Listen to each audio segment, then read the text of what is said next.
So you want to know what your home's worth in our current market? That's a great question, right? Everybody's curious what their home will bring and how to price it and what goes into pricing a home and how do you determine what the value is.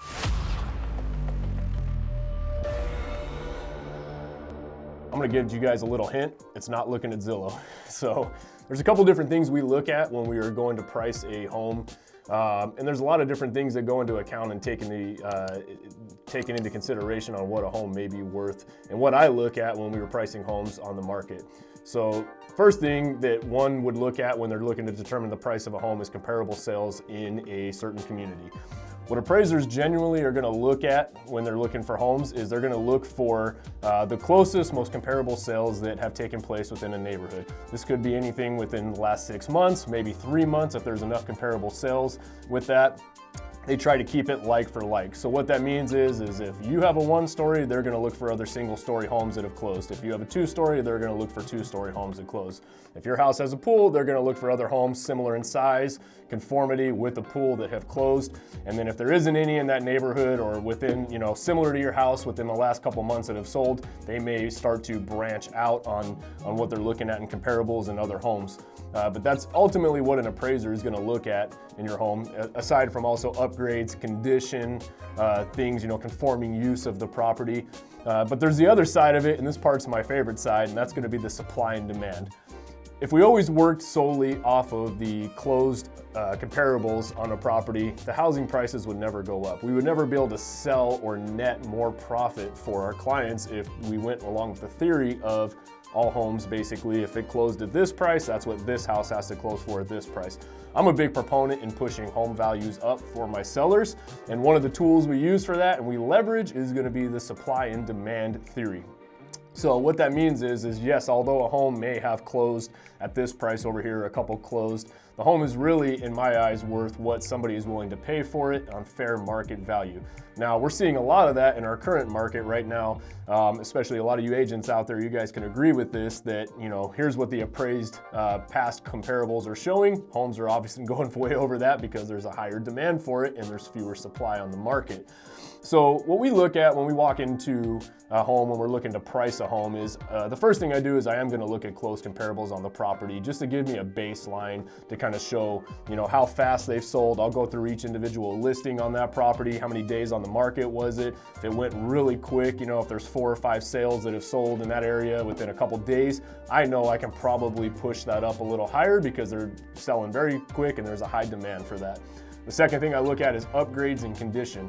If I have an appraiser come to that property to appraise your home, I need to be able to show them why I'm asking the price that I'm asking for that, why we're under contract for what we're under contract for, and I need to be able to itemize and break down all of the upgrades that you've done for your home. Or on the adverse side of that, if it's in poor condition or needs work, that's something that I'm gonna have to be able to justify to them as well, and try to get them to, potentially take that into consideration a little less so that your home value doesn't go down.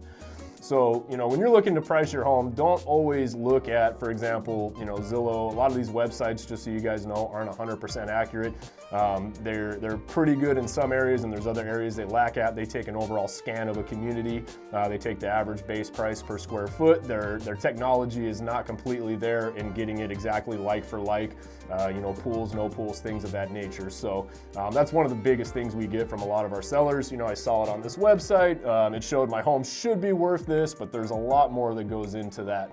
And then secondly, like I said, we're looking at the current market. Another big thing I look at is what is actively available on the market. So again, the supply and demand theory comes in with this as well. Let's say that there are some recent closed sales at this price, but we got a lot of buyers looking for something similar to what your house is. I'm gonna pull a scan of the entire community. I might go outside of that community by a couple miles, and ultimately I wanna see what's in that area for sale similar to your house, and if there's absolutely nothing, then I know I can push that price up higher. Now, if there's 4 or 5 other houses in that particular area similar to yours in equal good condition, equal upgrades, equal in size and of that nature, and they're priced, you know, all around a certain area, it wouldn't be advantageous for us to go in and price the home super high above that, because ultimately if a buyer comes along and they have choices of 4 to 5 other homes similar to yours, they're most likely going to spend their money on those homes if you are way overpriced on that.